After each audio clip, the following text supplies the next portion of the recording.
The engine was smaller than your thumb. It ran on a fuel that smelled like something between nail polish and rocket exhaust. It had no computer, no battery, no screen. To start it, you flicked the propeller with your finger, and if you did it wrong, it bit back. But when it caught, when that tiny piston fired for the first time, and the whole thing came alive in your hand, buzzing like an angry hornet at 10,000 RPM, something happened that no video game has ever replicated. You made something fly. For 30 years, Cox Manufacturing of Santa Ana, California, put that feeling into the hands of millions of American boys. The .049 engine, the Babe B, the TD, control line, 60 feet of steel wire, a plastic plane, a backyard, a Saturday morning. And then, one by one, the hobby shops stopped stocking them, the fields went quiet, the fathers grew older, and the boys who had learned patience and failure and the specific joy of a thing you built yourself, finally leaving the ground, they grew up into a world that had stopped teaching those lessons entirely. This is not a story about a company. This is a story about the last generation that learned to fly the hard way. Leroy Cox grew up with grease under his fingernails. His father ran a bicycle shop in Placentia, California, a small citrus town southeast of Los Angeles, where the air smelled like orange blossoms and the pace of life was slow enough that a boy could spend an entire afternoon watching a man true a wheel and consider it an education. Roy, as everyone called him, did exactly that. He did not learn mechanics from a textbook. He learned it from watching, from handling, from the particular satisfaction of a thing that had been broken being made whole again by someone who understood how it worked. That instinct, fix it, improve it, build it yourself, would define everything that came after. When the war ended in 1945, Roy Cox was in his late 30s and ready to build something of his own. He started where most American entrepreneurs of that era started, in a garage. His first product was not a precision engine or an aerodynamic masterpiece. It was a wooden pop gun. Metal was still scarce in the months after the war, diverted to the massive machinery of Reconstruction, and so Cox worked with what he had. He hired women from the neighborhood, housewives with steady hands and time between domestic routines, to sit and assemble the toys at his workbench. The LM Cox Manufacturing Company was, in its first incarnation, a cottage industry operating out of a residential garage in Placentia, California. It would not stay that way for long. By 1946, metal was flowing again and competitors flooded the market with cheaper metal pop guns almost overnight. Cox did not fight them on their terms. He pivoted to metal tether cars, miniature die-cast racers that could be swung in a circle on a wire at speeds that made them blur. The timing was perfect. Post-war America was flush with optimism, with disposable income, with fathers who had come home from the Pacific, and Europe wanting nothing more than to watch their sons laugh in a backyard on a Saturday afternoon. Tether cars were fast, loud, and physical, everything the era prized. The cars sold, then they sold faster. And then, in August 1946, Roy Cox's garage caught fire. The building burned. The early tooling, the inventory, the modest infrastructure of a 2-year-old company, gone. Another man might have seen it as a sign to stop. Cox saw it as a reason to find a bigger building. He moved operations to 730 Poinsettia Avenue in Santa Ana, a proper commercial space with room to grow, room to hire, room to think bigger than a garage had ever allowed. The fire that should have ended the company instead relocated it to the city where it would become legendary. Within a year, Cox had developed a racing car that used an engine manufactured by Cameron Brothers out of Chino, California. The cars sold for $19.95. In their first year of production, they generated $200,000 in sales, a figure that would have seemed impossible to the man assembling wooden pop guns 18 months earlier. But Cox was already looking past the cars. The engines that powered them were what interested him. Small, precise internal combustion engines the size of a man's fist. He began to wonder how small you could make one, how light, how reliable. He began to wonder what else, besides a car, such an engine might move. By the early 1950s, the tether car market was softening. Fashion in American hobbies shifted fast, and the novelty of a car spinning in a circle had run its natural course. But Roy Cox had already made his decision. He was going to build airplane engines. Specifically, He was going to build one so simple, so reliable, and so affordable that any boy in America could own one. He had no idea what he was about to create. Before sunrise, the parking lot at 730 Poinsettia Avenue was already filling up. The workers came in shifts, but the early crew arrived in the dark. Men and women from Santa Ana and the surrounding neighborhoods, pulling into the lot while the streetlights were still on. Thermoses in hand, cigarettes lit against the morning chill. By the time the California sun cleared the rooftops, the factory floor was alive. Presses ran. Aluminum was cut and spun and shaped into casings no larger than a shotgun shell. Assembly lines moved with the particular rhythm of people who had done the same motion 10,000 times, and had found, somewhere in that repetition, a kind of pride. By the mid-1950s, Cox Manufacturing employed 250 people at its Santa Ana operation. That number does not sound large until you consider what 250 people were producing: miniature internal combustion engines, machined to tolerances that aerospace contractors respected, sold for less than $4 apiece, in quantities that strained the imagination. The engine that made it all possible had taken 8 months to create. In 1950, Roy Cox locked himself and 2 engineers, Mark Meyer and Bill Fogler, into a development cycle that consumed their lives for the better part of a year. 7 days a week, days and nights. The problem they were solving was not exotic. Existing model airplane engines were hard to start, unreliable, and expensive enough to keep them out of most American households. Cox wanted an engine that a 12-year-old boy could start with his fingers, tune with a screwdriver, and afford with lawn mowing money. What emerged from those 8 months, completed in October 1951, was the Spacebug .049, a half A-class engine of .049 cubic inches displacement that was cleaner, more reliable, and easier to start than anything the market had seen. It was the proof of concept. But it was the next engine that changed everything. In 1955, a Cox engineer named William Selzer designed a successor to the Spacebug. He called it the Babe B. The crankcase was extruded aluminum rather than cast, lighter, stronger, more consistent. It had a signature black glow head, a spun aluminum fuel tank, and a spring starter that allowed even a novice to wind it up and get it running on the first or second attempt. It sold for $3.98. For that price, you could also buy it already mounted inside a plastic U-control airplane, ready to fly. At $3.98, the Babe B was the final nail in the coffin of nearly every competing half-A engine manufacturer in the country. One by one, rivals stopped production. They could not match the price. They could not match the reliability. Cox had not merely built a better engine. It had industrialized the dream of flight and priced it within reach of the American working class. Roy Cox understood what he had done. He took the Babe B to Nuremberg, Germany, to the world's most important toy and hobby trade fair, and Cox became the first American company to have its own booth there. Within a few years, Cox products were exported to nearly 50 countries. The man who had started with wooden pop guns in a Placentia garage was now shipping precision miniature engines to hobbyists in Europe, Asia, and South America. But the heart of what Cox built was never in Nuremberg. It was in the backyards. The U-control system was elegantly simple and demanding in equal measure. 2 steel wires, 60 feet long, ran from a small handle in the pilot's hand to the elevator of the model airplane. The pilot stood at the center. The plane flew in a circle around him.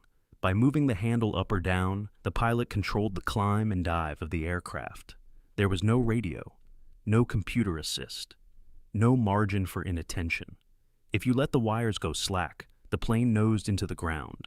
If you overcorrected, it climbed too steeply and stalled. The system required something that the post-war era still believed children should be required to develop: patience, coordination, and the willingness to fail repeatedly before succeeding.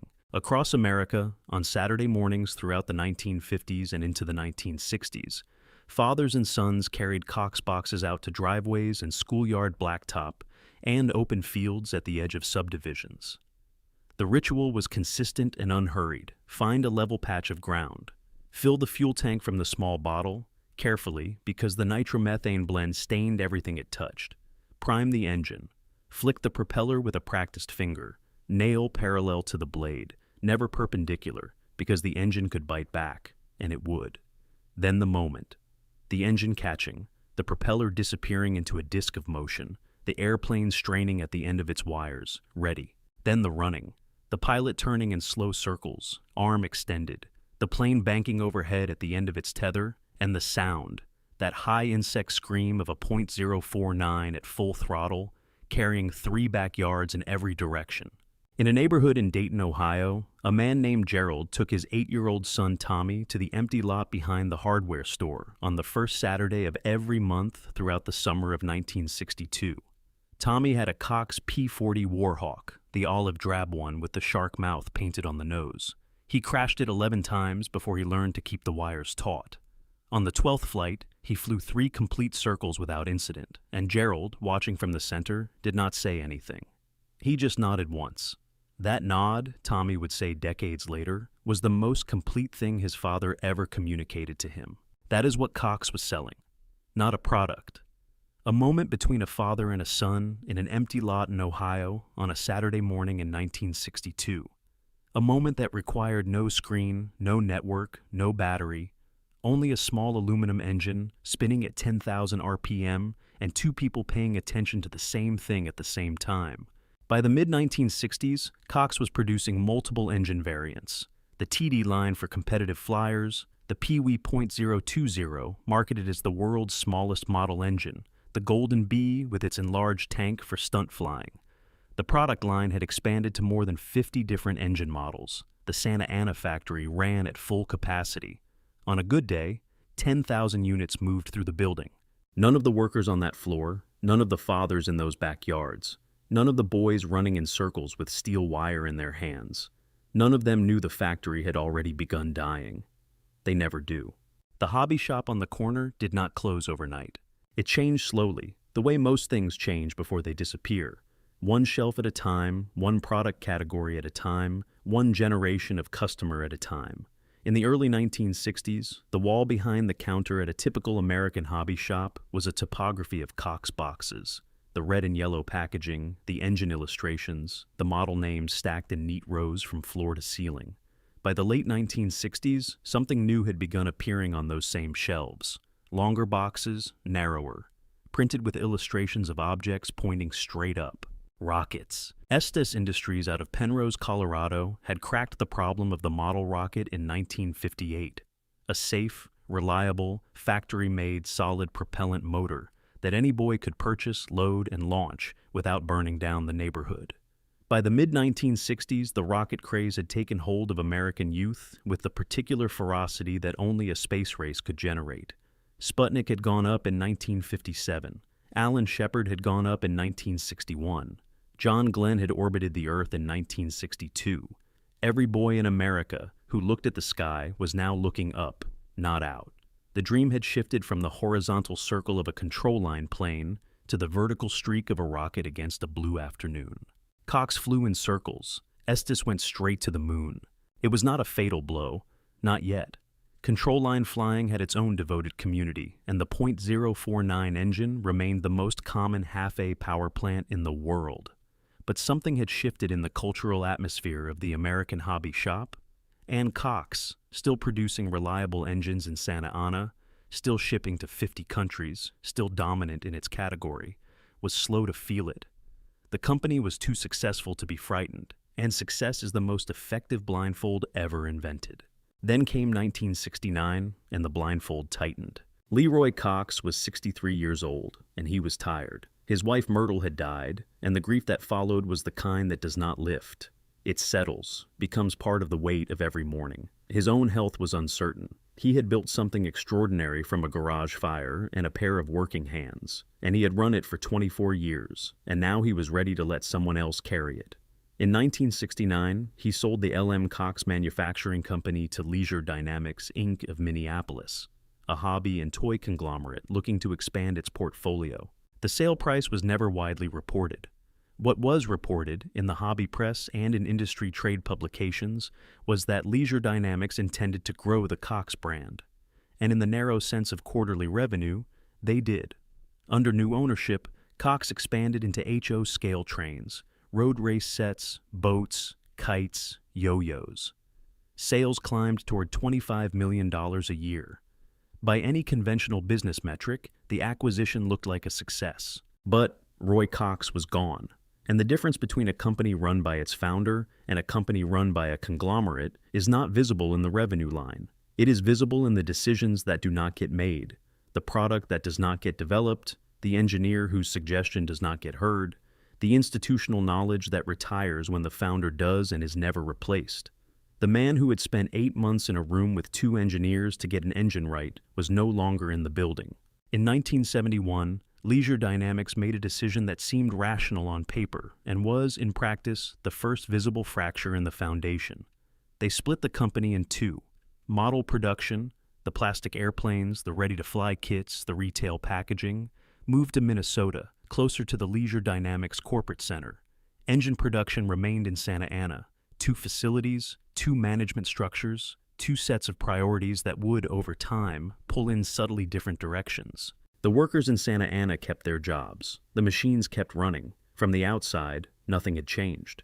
But the company that had been conceived as a single integrated vision, engine and airplane, designed together, built together, sold together, had been divided by a corporate decision made by people who had never flicked a propeller in their lives. By 1976, Leisure Dynamics renamed the operation Cox Hobbies Inc. The new name was broader, more generic, better suited to a company that now sold kites alongside engine kits. It was also, in the way of renamed things, slightly less itself than it had been before. The hobby shops were still stocking Cox. The .049 was still the engine of choice for half-A flyers across the country. But in the aisles of those same shops, something else was beginning to appear. Early radio control systems, imported and expensive, for flyers who wanted to go beyond the 60-foot circle. Radio control had existed since the 1950s, but it had required specialized knowledge, significant expense, and a tolerance for complexity that kept it out of most households. By the mid-1970s, the technology was becoming accessible. Not cheap, not yet, but accessible. The wall between control line flying and radio control flying, which had always existed, was beginning to look like a one-way door. Cox stood on the wrong side of it, watching. The engineers in Santa Ana knew the market was changing. Some of them had been saying so for years. But Leisure Dynamics was a conglomerate, and conglomerates do not pivot. They optimize. The existing product line was profitable. The tooling was paid for. The brand was established. Every rational argument pointed towards staying the course. And then, in 1980, Leisure Dynamics filed for bankruptcy. Cox had not failed. Cox had been absorbed by something that failed, and the difference, morally clear, financially irrelevant, did nothing to keep the lights on. The company that Roy Cox had built from a garage fire went into bankruptcy proceedings through no fault of its own engines, its own workers, or its own reputation. But the worst decision had not been made yet. The worst decision would come 16 years later, and it would be made in Colorado. Bankruptcy is not always the end of a thing. Sometimes it is a pause, an enforced stillness in which the essential question gets asked: is there something here worth saving? In the case of Cox, in 1983, one man answered that question with his own money. William Selzer had been with Cox since 1952. Roy Cox had hired him as an engineer when the company was still finding its footing, when the Space Bug was new and the Babe B was still a sketch on a workbench.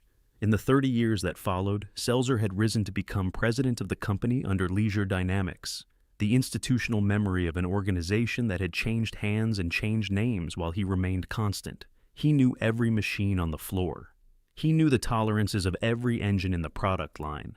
He had, after all, designed the most important one. When Leisure Dynamics collapsed and took Cox Hobbies down with it, Selzer did not update his resume. He found a local businessman willing to co-invest, assembled what financing he could, and purchased the company out of bankruptcy. It was not a glamorous transaction. There were no press releases, no acquisition announcements in the trade press. It was simply a man who understood what the company was worth, deciding that someone who understood it should own it. All manufacturing returned to Santa Ana. The split that Leisure Dynamics had imposed in 1971, engines here, models there, was reversed. The product line was consolidated. The Pee-wee, the Babe B, and the PT-19 trainer went back into full production. Workers who had spent months in uncertainty came back to machines they knew. For a few years in the mid-1980s, it looked like the story might have a different ending. The company grew again under Selzer. New products were developed and added to the line. By 1990, Cox Hobbies had outgrown its Santa Ana footprint and moved to a larger, consolidated facility in Corona, California. Still in Southern California, still close to the community of engineers and hobby retailers that had always formed the backbone of the operation. The move was a sign of health, not retreat. In 1993, the company renamed itself Cox Products, a modest adjustment that signaled confidence in a stable future. In 1995, Cox celebrated its 50th anniversary. New engines were introduced. Retail displays went up in hobby shops across the country. The catalog was thick, and the brand was, by any reasonable measure, still alive. But the world outside the catalog had not been standing still. Throughout the late 1980s and into the 1990s, electric radio control had been advancing with the quiet persistence of a tide coming in. The motors were getting smaller, the batteries were getting lighter, the radio systems were getting cheaper. A technology that had once required a skilled hobbyist and a significant investment was becoming something a beginner could manage. And more critically, something a beginner could manage without the learning curve of a nitro engine. No fuel to mix, no needle valve to tune, no propeller to flick, no finger to cut. You plugged it in, you charged it, you flew. For the generation of fathers who had grown up with Cox, the nitro engine was not a barrier. It was the point. The ritual of starting the engine, the smell of the fuel, the sound of the prop at full throttle, these were not inconveniences to be engineered away. They were the experience itself. But their sons, and increasingly their sons' sons, did not share that patience. They had grown up with video games that responded instantly, with remote controls that worked on the first button press, with a consumer culture that had systematically eliminated the gap between desire and result. The .049 engine required a gap. It always had. That gap was where the learning happened, and America, by the early 1990s, had decided it was no longer interested in the gap. Leroy Cox died on September 22, 1981, at the age of 75. He died during the bankruptcy proceedings before Selzer had completed the purchase, before the machines had returned to Santa Ana, before the company had been given its second chance. He did not live to see the revival.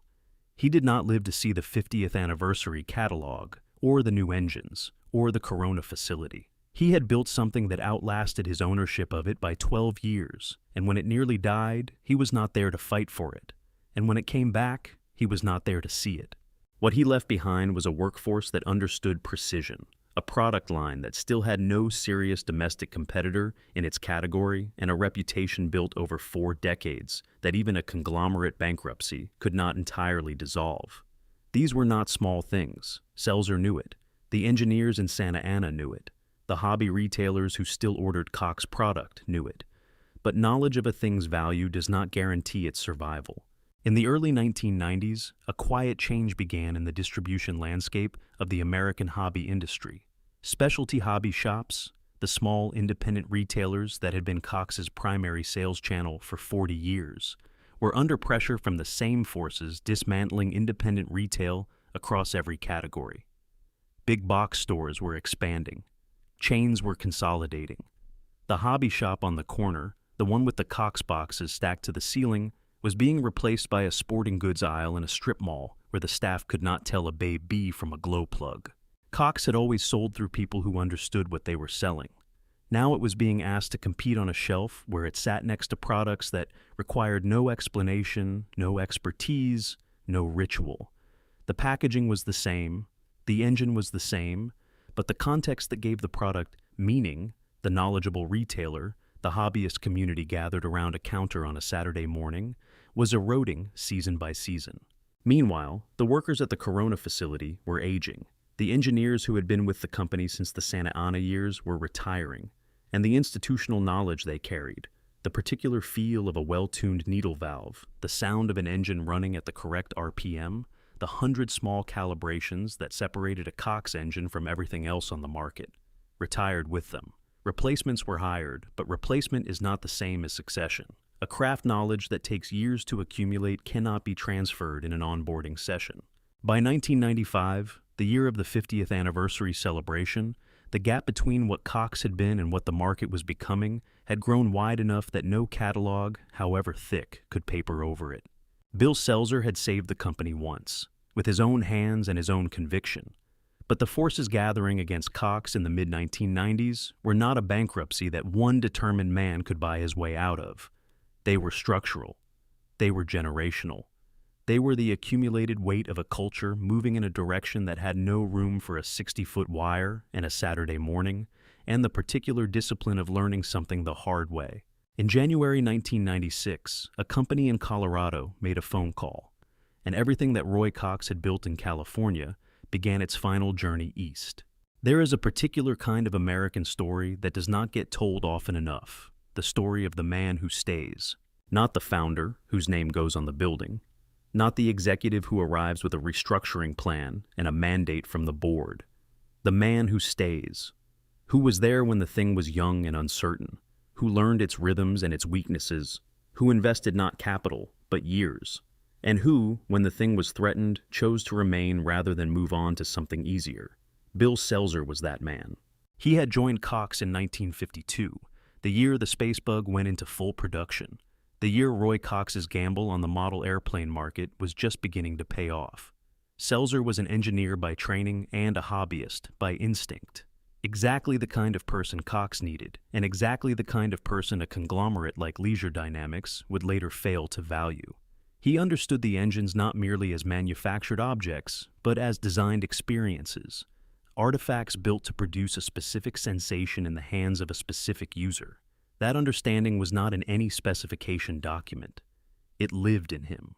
He had designed the Babe B in 1956. He had watched it kill off the competition at $3.98 and felt the particular satisfaction of a thing done exactly right. He had stayed through the Leisure Dynamics acquisition, through the split of 1971, through the name changes and the conglomerate drift, because the engines were still being made, and they were still being made well, and as long as that was true, there was something worth staying for. When Leisure Dynamics collapsed in 1980 and the bankruptcy proceedings began, Selzer did not leave. He organized. He found a partner. He spent 2 years in the legal and financial machinery of acquisition.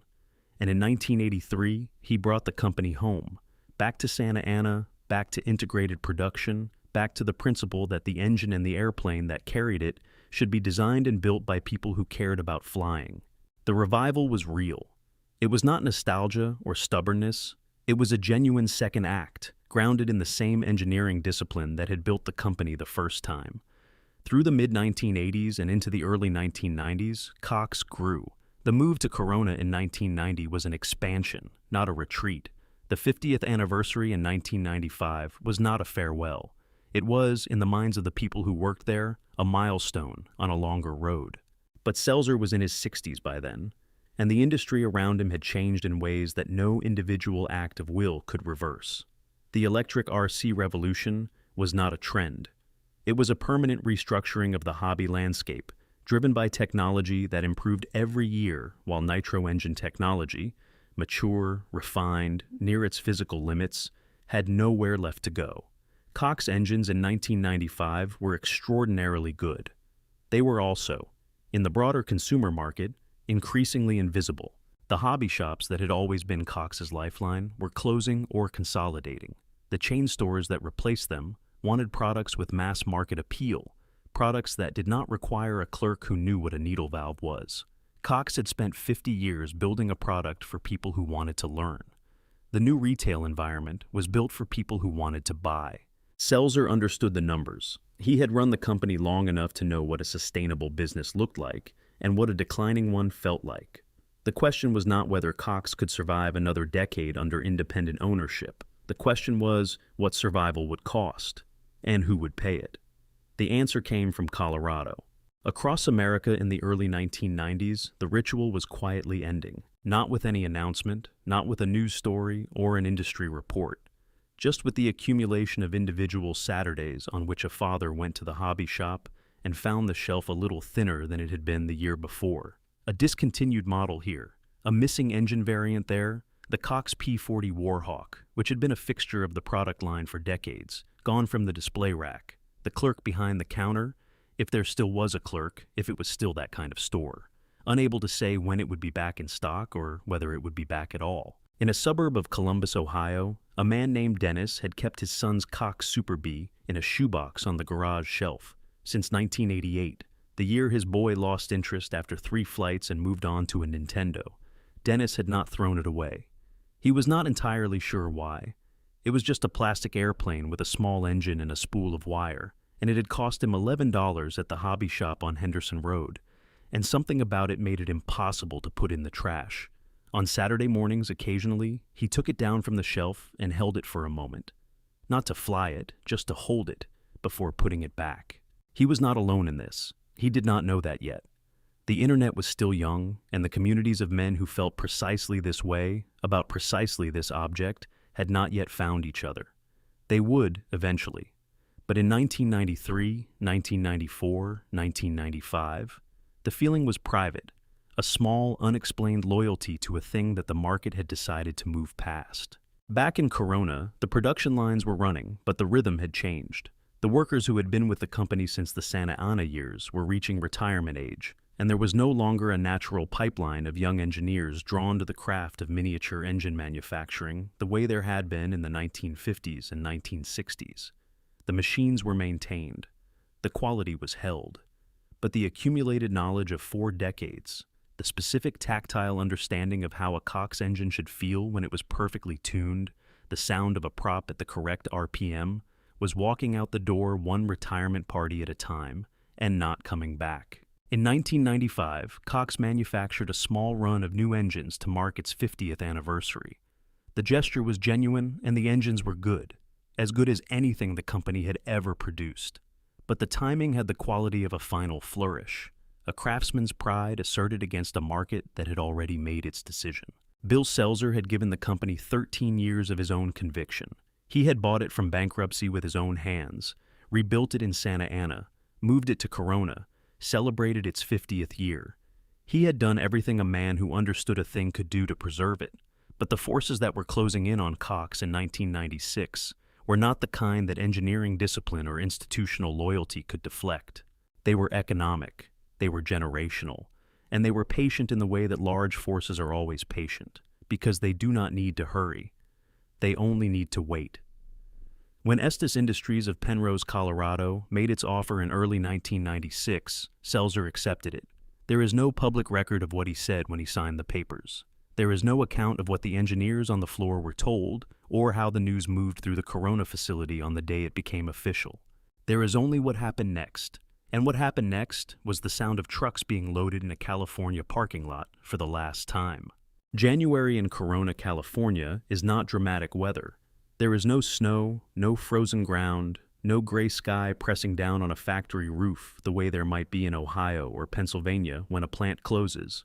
The light in Southern California in January is thin and pale and almost apologetic, too bright to be melancholy, too cool to be comfortable. It is the kind of light that does not help you feel what you are supposed to feel. It just illuminates what is there. What was there in January 1996 was a factory being disassembled. The announcement had come through official channels in the way that corporate transactions always do. Press releases, trade publication notices, the dry language of acquisition that reduces decades of human labor to a sentence. Estes Industries of Penrose, Colorado had purchased Cox Hobbies, Incorporated. Operations would be relocated to the Estes facility. The combined entity would continue under the Cox Models name. Everything would be fine. The workers in Corona read the notice and understood what it meant in the way that workers always understand these things before management explains them, not through the words used, but through the words conspicuously absent. There was no mention of which positions would transfer to Colorado. There was no timeline for the relocation that included the people who ran the machines, only the machines themselves. There was no ceremony planned, no acknowledgement that the building being vacated had been, for the better part of half a century, the physical location of something that mattered. There was just the date, and the trucks. The tooling came down first, the precision dies and molds that had shaped millions of aluminum crankcases, millions of propeller hubs, millions of the small machined components that made a Cox engine a Cox engine. Each one was cataloged, wrapped, loaded. The assembly fixtures came next. then the inventory, then the office equipment, the design files, the 50 years of accumulated documentation that recorded how the engines had evolved from the Space Bug to the Babe B to the TD to everything that followed. An engineer named Robert, who had joined the company in 1978 and spent 18 years learning the particular language of the .049 production line, worked through the final days without saying much.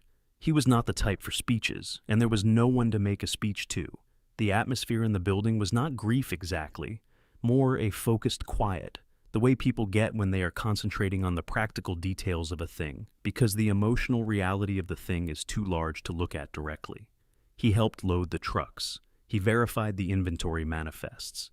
He did his job because doing his job was the only thing left available to him. He did not move to Colorado. Most of them did not. The relocation offer existed technically, but Penrose, Colorado was not Corona, California, and a man with a house and a family and 18 years of roots in Southern California does not uproot his life for a lateral transfer to a company that has just made clear it values his machinery more than his knowledge.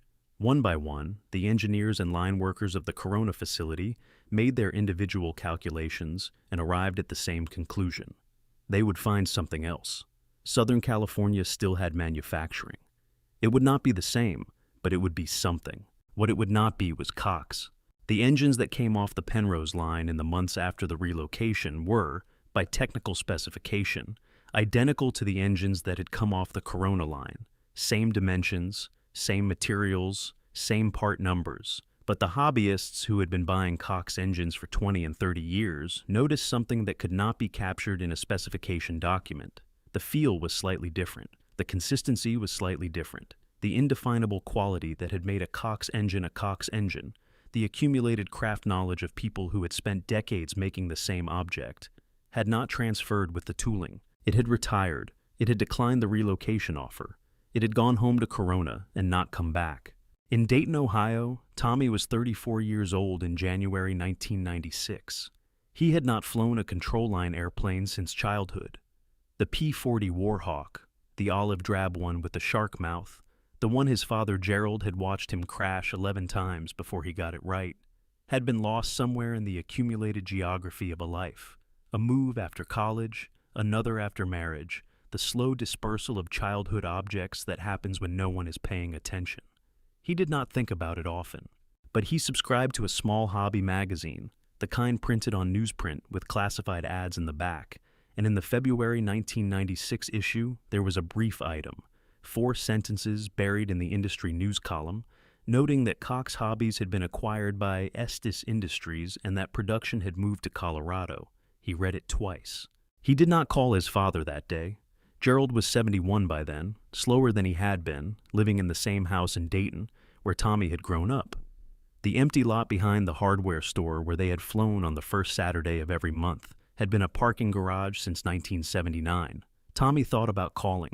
He thought about what he would say, that a company his father probably hadn't thought about in 20 years had been sold, that the factory in California was closed, that the engines were being made in Colorado, now by people who had not grown up with them. He decided it could wait. He set the magazine down on the kitchen table and did not pick it up again. What neither Tommy nor Gerald had words for, what most of the men who had grown up with Cox engines had no vocabulary to express because the culture they lived in did not provide one for this type of loss, was that the acquisition of a hobby company was not actually what had happened. What had happened was the official institutional confirmation of something they had already felt for years. That the world in which a boy could spend a Saturday morning learning to fly a control line airplane, learning through failure and repetition, and the patient guidance of a father who had done the same thing, was a world that had already been over for a long time. Cox had just been the last evidence that it had existed at all. The Estes marketing team, for their part, moved quickly. The Cox brand was repositioned for mass-market retail, chain stores, discount outlets, the kind of high-volume, low-margin distribution that Estes understood from its rocket business. New Cox products were designed for first-time buyers who wanted the simplest possible entry into model aviation. The packaging was brighter. The instructions were simpler. The retail price points were engineered for an impulse purchase, not a considered one. The hobby community watched this with the particular despair of people who know exactly what is being lost and have no mechanism to stop it.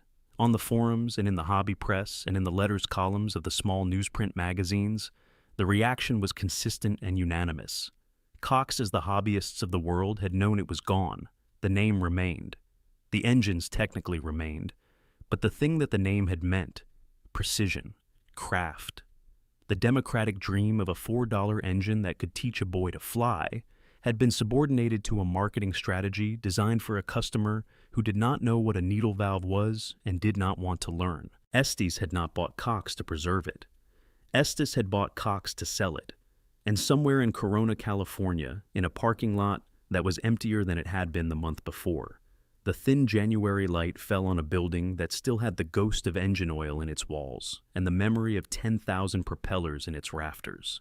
The trucks were gone. The machines were in Colorado. The men who had run those machines were at home, updating resumes, figuring out what came next. And somewhere in Dayton, Ohio, a hobby magazine sat on a kitchen table with a 4-sentence item in the industry news column that nobody had thought to frame as an obituary. It was one. 13 years is a long time to watch something die slowly. After January 1996, Cox continued to exist in the way that things exist after their essential nature has been removed. As a name, a logo, a SKU number in a distributor's catalog. The Estes marketing machine pushed Cox product into Walmart and Kmart and Target, into the toy aisles of chain stores, where the employees could not answer questions about glow plugs and where the packaging had been redesigned to appeal to a parent making a 10-second decision in a shopping cart aisle. Some of the products sold. Most of them ended up in clearance bins purchased by grandparents who remembered the name and hoped the grandchildren might be interested. The grandchildren were not interested. Through the late 1990s and into the 2000s, the Cox product line contracted steadily. Engine variants that had been in continuous production for decades disappeared from the catalog without announcement. The TD line, the competitive engine that serious half-A flyers had depended on since the early 1960s, was discontinued. Spare parts became harder to find. The hobby shops that had once stocked full selections of Cox components, needle valves, glow plugs, prop nuts, fuel tubing, the small consumable ecosystem that kept an engine running year after year, were themselves disappearing. And the ones that remained were reducing their Cox inventory because the turns no longer justified the shelf space. The community of Cox flyers, spread across the country and aging steadily, began to stockpile. Men in their 50s and 60s bought spare engines from hobby shop closeouts, from estate sales, from the back rooms of distributors clearing old inventory. They bought parts in quantities that would have seemed irrational to anyone who did not understand that the supply was finite and the clock was running. On the early internet forums, RC Universe, Stunt Hanger, the half-A specialty boards that had begun to form in the early 2000s, the conversations had acquired a particular urgency. Where can I still find TD.049 heads? Does anyone have surplus Cox fuel tubing? Who has nose bay B units still in the box? NOs, new old stock. The vocabulary of a hobby community preparing for a world without new supply. On February 7, 2009, Estes Industries made it official. The announcement was not a press conference. It was not a news story in the hobby press. It was a transaction, the sale of remaining Cox inventory, primarily spare parts and old stock, to several private buyers in the United States and Canada. One of those buyers, a Canadian company, launched a website and an eBay presence to sell the remaining material. Another acquired the classic Cox stock for private resale. The tooling and intellectual property passed through the Estes Cox corporate structure toward an uncertain future. There was no final engine run, no last unit commemorated, numbered, set aside. No acknowledgement that on this particular day, the production of an object that had been manufactured continuously for more than 50 years, that had put the sensation of flight into the hands of millions of American children, had ceased entirely and permanently. Just a transaction. Just inventory moving from one private party to another. In 2010, Hobbico of Champaign, Illinois, purchased Estes Cox Corporation in its entirety. The Cox name continued on some radio control products, but the .049 engine, the Babe B, the TD, the Pee-wee, the Space Bug, the entire lineage that Roy Cox and Bill Selzer and a factory full of California workers had refined over 50 years, was no longer in production anywhere in the world. What remained was the secondary market. On eBay, Cox engines from the 1950s, 1960s, and 1970s sold steadily. $30 for a used Babe B, $70 for a TD in original packaging, more for rare variants in exceptional condition. Collectors documented engine serial numbers and production date codes with the methodical care of archivists, because there was no institution doing it officially, and someone had to. On the forums, detailed teardown guides and tuning tutorials were written and preserved, because the knowledge that had once lived in the hands of Corona factory workers now had to live somewhere, and the internet was what was available. In 2019, Hobbyco filed for bankruptcy. The Cox assets passed again, this time to Mikoa, the Model Engine Corporation of America, based in Irwindale, California. The name came back to California, finally, after 23 years in Colorado. Mikoa continued to sell Cox-branded products and replacement parts.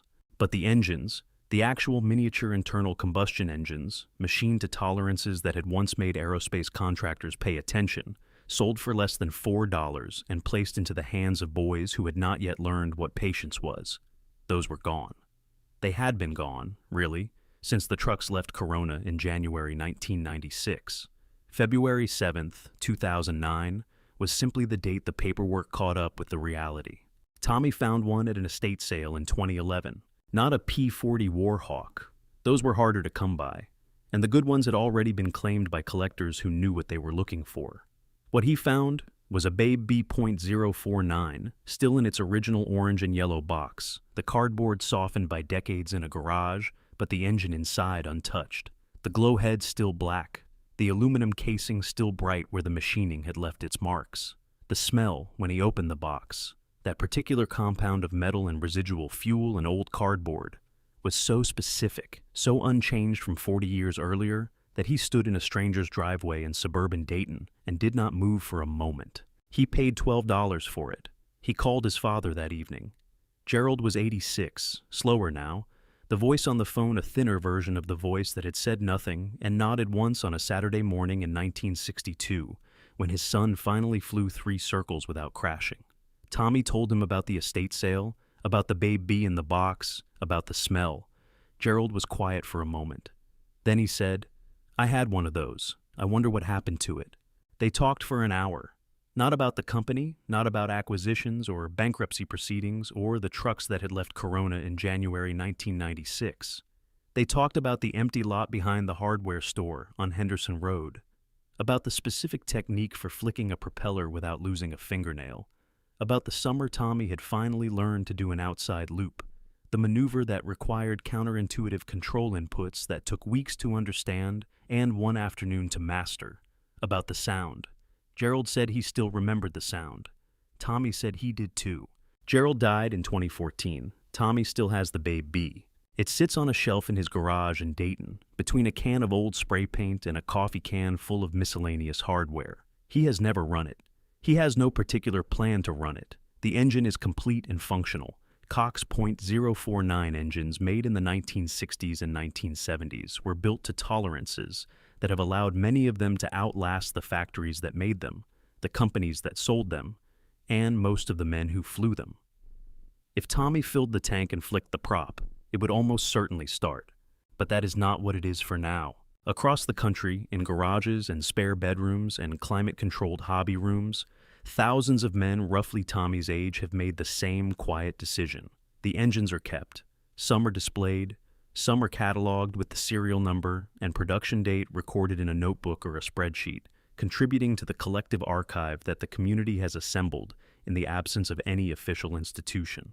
On Saturday mornings, a smaller number of men, older now, moving a little more carefully around the flying field, still run Cox engines at control line events, the planes banking overhead on 60 feet of steel wire, the sound carrying 3 backyards in every direction. The children who pass these fields do not stop to watch. They have no frame of reference for what they are seeing. A small plane on a wire circling in the hands of a man in his 60s. It does not look like the future, and it does not look like anything they have been taught to want. It looks like something from before, and it is.